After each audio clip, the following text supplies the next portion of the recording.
Yeah, so Karen, just could you tell me a little bit about what made you think about renovations? Yeah, always drawn to bringing an older house back to life. I just, even driving around the country, I'd be looking at houses, they were typically built in the 30s or the 40s, and just thinking about how I could bring them back to life, and admiring work that people have done in older houses as well. So, yeah, when we were looking to buy a house in Westport, very tricky to get a house in Westport, firstly. And this came up after, now we were probably looking for about a year, but straight away I was drawn to it. I mean, nobody had lived in it for 15 years. It wasn't pretty, to be honest with you. But the view, and in my head, I could see what I could do with it. Mm-hmm. So I was sold, basically, and just went for it, yeah. So just always drawn to bringing back regenerating, basically, a house, yeah. Yeah, and then I suppose in terms of not your house, is this a sustainability? Is that part of your life in other ways? Working towards it, not as much as I would like it to be, but we still needed that expertise that the energy consultant was able to give us. And took his advice, really, and just started it one step at a time, very much so.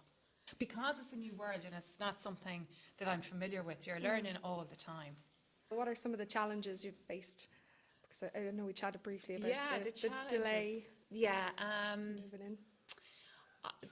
I think probably, so we went sale agreed on this house coming up 3 years ago. So Wow. it was the delays, to be honest with you. But in hindsight, I did need that time. Do you know what I mean? Because it gave me the opportunity to do research. Whereas I suppose if it was quicker, if the whole sale went through quicker and planning went through quicker and stuff like that, I wouldn't have had the time to do the groundwork that I did. Well, what were the steps that you took to this point? I know there's a lot, so we'll stop tour. Yes, the start was the energy consultant. That was where we started, because I had an idea about things, but I really didn't know.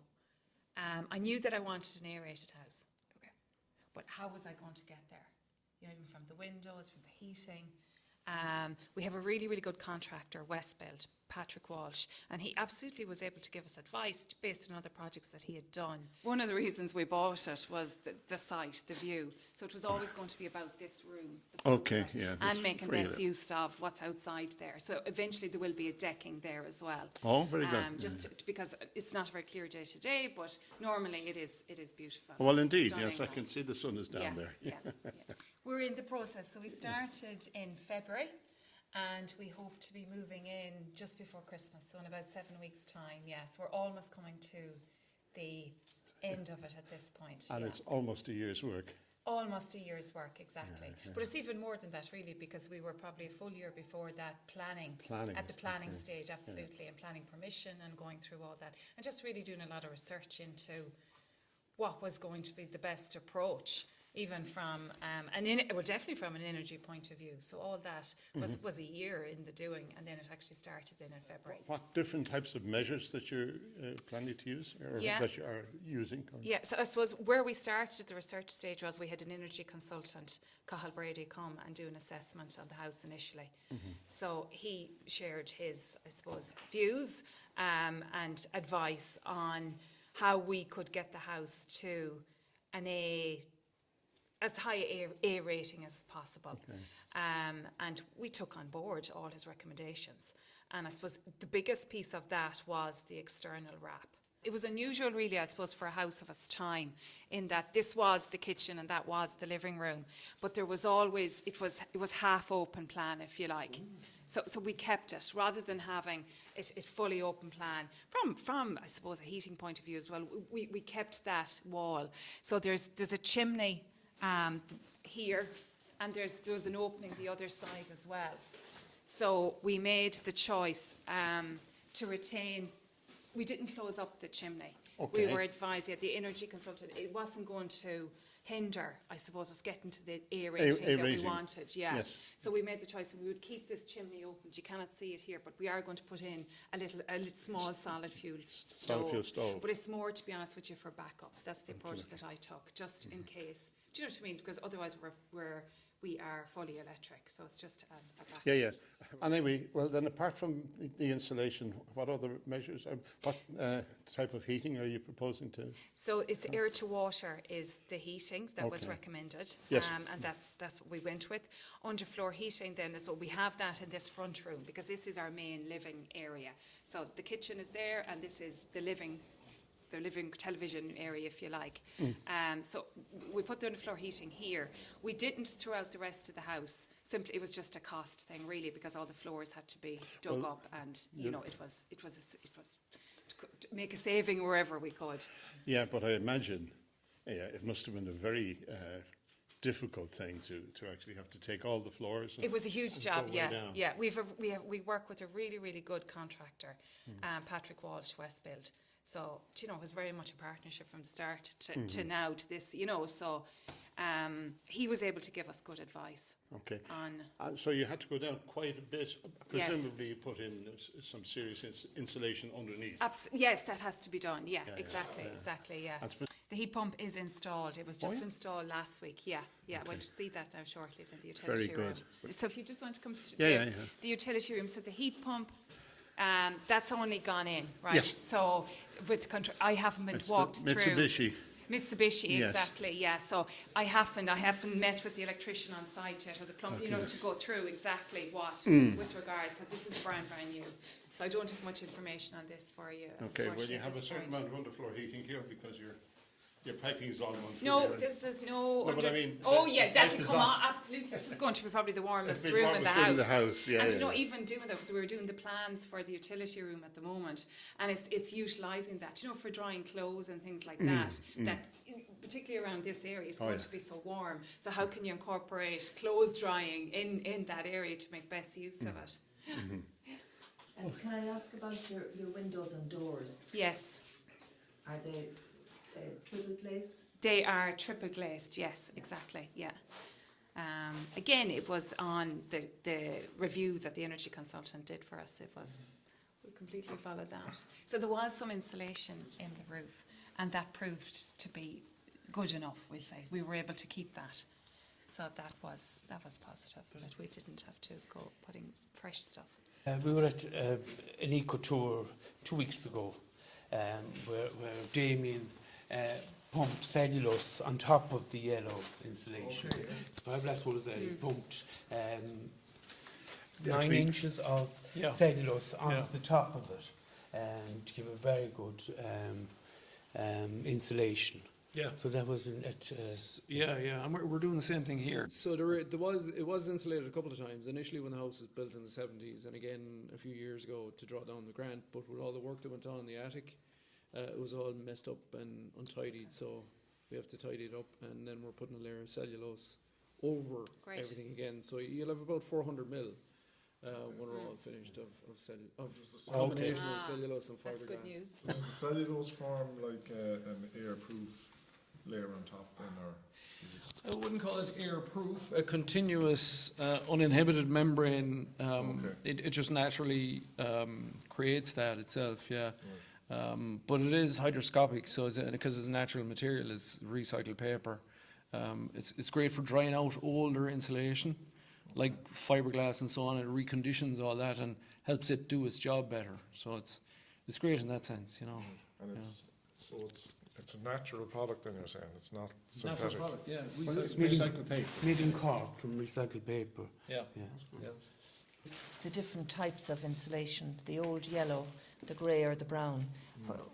Can you give us some information on that, Damien, on the efficiency of the old yellow? Is it still good enough to install, or should you be going for the more modern types? So there's I suppose the fiberglass, the initial one that came out was a very hard, tough fiber. It was created in the 50s initially. The fiberglass 2.0 or 3.0 is what we have available now, which comes in a multitude of colours. you know, the brown, grey, pink, green, and yellow, still making yellow, they would be better than the initial one. But yeah, and the performance is pretty much the same. In terms of conductivity, it's the same across the board, depends on the manufacturer, but a 0.44 is generally speaking the conductivity for that. Cellulose, on the other hand, That's is... the value for a particular depth, I take it, when you say That's the 0.44. conductivity of the material itself. So the Is that conductivity times the depth gives you the U value. Yeah. But that's like the R that we use. Okay. That's the critical component in developing the U value of anything. I see. Yeah. We're going to say the cellulose. Cellulose is better. It gets down to about 0.38. So it's for the same depth of material, you get much better performance. Where is that in relation to urethane, polyurethane? Polyurethane, open cell polyurethane, sprayed on is about the same. All right. Yeah, it's similar. I suppose polyurethane sprayed in place, because of its cohesiveness and uniformity, overall you get a better performance than fiberglass, you know. But it's not too far ahead of fiberglass. The PIR boards and all the likes of those, they're way ahead of that in terms of conductivity, but there's a big question about how all that's fitted, you know. The PIR boards, that's like the foil wrapped Yeah, polyurethane. yeah. Yeah, in terms of Yeah, fitting. so if Air, that's air. not fitted tight, you know, all the performance on paper in the world isn't going to make any difference if it's not fitted That's where properly, the you know. I guess the spray foam. That's where the spray foam mixing really, it up kind of is Yeah. really good. Yeah. because you need to get the and that's air where we in. find the performance from, and getting feedback from clients and homeowners, especially in this region here in the west of Ireland. The spray foam works, you know, because it does what it's meant to do. And Cathal Brady, our energy consultant, he told me if you put in this board in between the rafters, if you have as much as a 1 millimetre gap, you're virtually losing 90% of the value of it. In England, you have to now tape between the PIR and their other boards Yes. to make sure it's a constant seal. Exactly. Yeah, the fitting is, That you're makes right sense. on that. The fitting Yeah.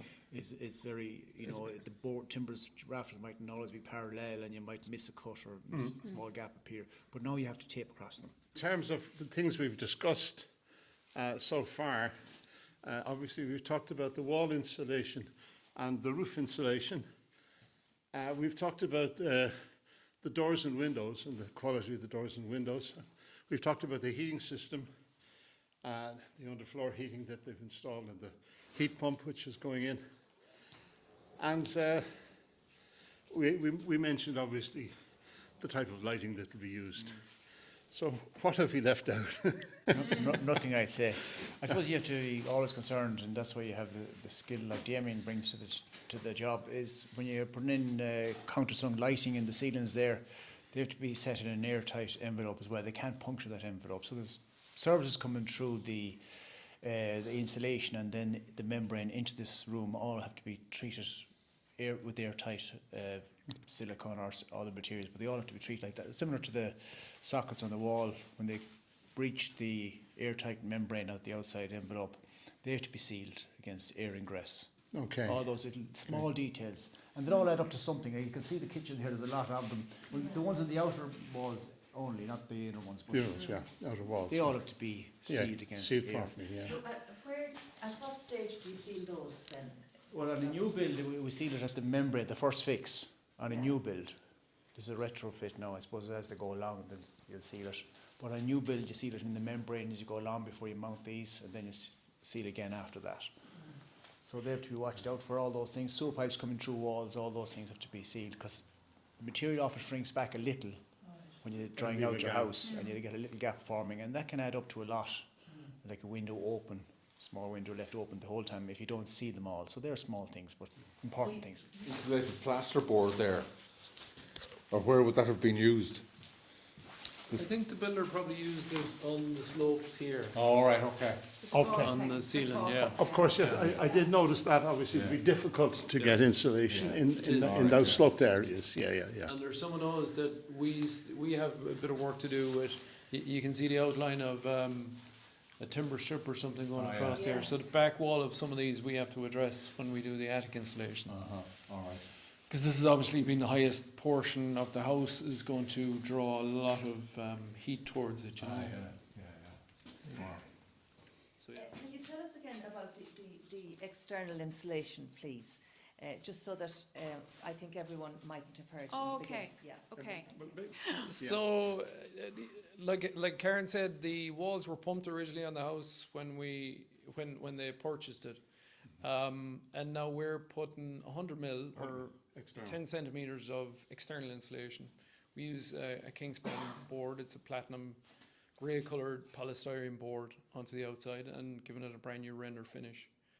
What will the ultimate U value, what would you expect the ultimate U value to be of the wall? So on this one with the external insulation applied, which is 100 mil, there is a 100 mil cavity and that's been Exactly. pumped Pumped already. already. So 0.22, Okay, somewhere in that region. that sounds Yeah. fairly good. Yeah. So it won't be around 0.3, 0.35 or with cavity, would it be? Yeah, about 2.8. The cavity pumped will achieve about 2.8. It depends on the size of the board and that type of thing. But yeah, this one should do very well. Is there much ventilation required, or is it heat recovery system? Yes, this is I don't think it's been fitted yet, Karen. has No, it? not yet, Yeah, but it's a heat yeah, recovery system that's going okay, in. okay. Yeah, Yeah, yeah. whole house ventilation heat recovery. So I suppose the point I was going to make there was with the various undulations in the wall, we call them, because there was a new piece added onto the gable to create the window. There was old stone adhered onto the front of the house, all that was chipped off. You had kind of the shiplap effect in the plaster and all that. A lot of that had to be chipped off. But once we put the board over everything, it straightens it all out. So now you have a clean, uniform looking wall. Yeah. Where everything it looks brand new. And that's one of the features of external insulation that you don't get with other types of wall insulation. And Damien, can I ask about when the plaster goes over this insulation? Yep. What thickness of plaster goes on it? And is there a danger that, we'll say, if your kids are playing football against it, would it Yeah. fall off? There's no danger, not with a football or a soccer ball. Even with a hurl, you'll be all right. Golf ball hit too hard, we'll probably put a little thing in it. We find that the biggest issue we have is rubbish bins.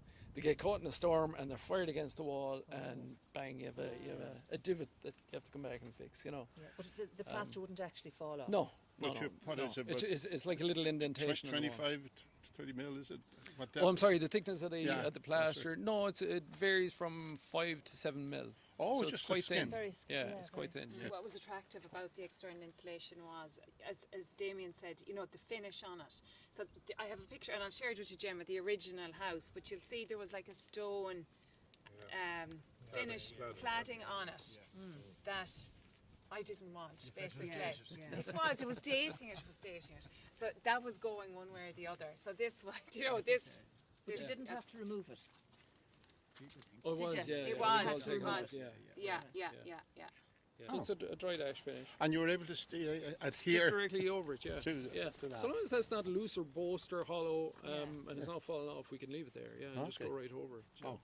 So yeah, so the boards are held on in two different ways. Number one, there's adhesive on the back of every board. It's completely covered with an adhesive that gives it a lot of rigidity and strength. Every board then has 5 fixings. That's the system we use. The product we use is Solterm. That's how their NSAI certification is. 5 fixings. There's a lot of other certs out there that have much less fixings than that, but ours are very well fastened and fixed onto the wall. They won't ever peel or When you refer separate. to fixings, what exactly? Right.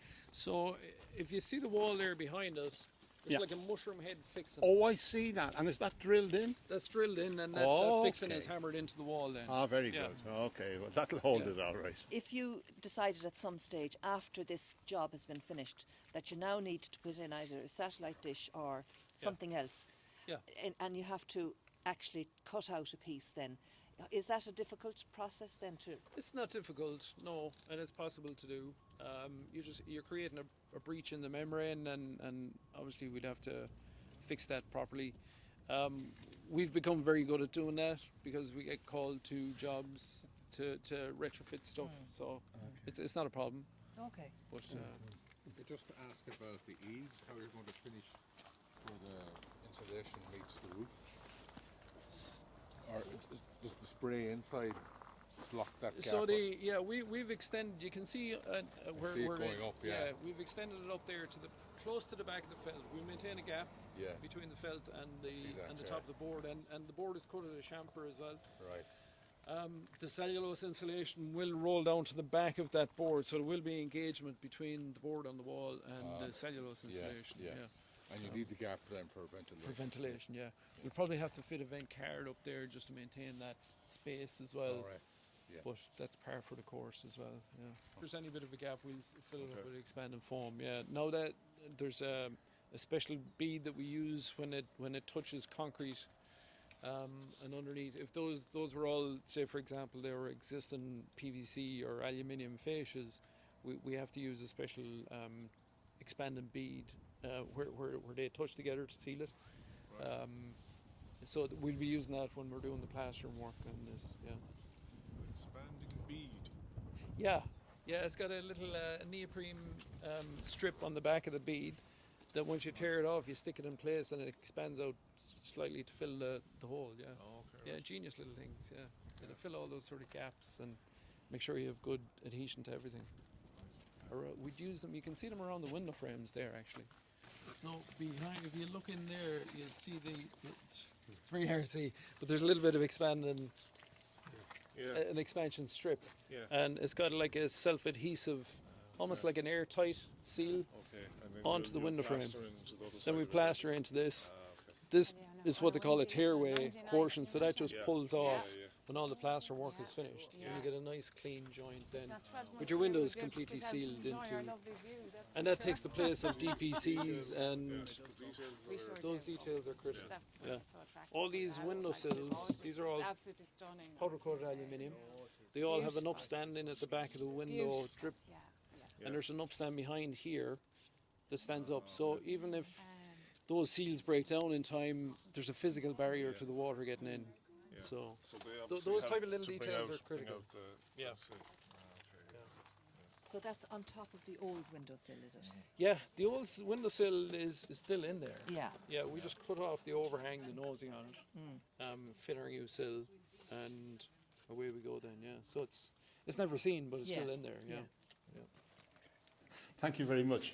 Karen, on behalf of the European Shared Green Deal Social Studies project for hosting this eco tour, pre-renovation eco tour.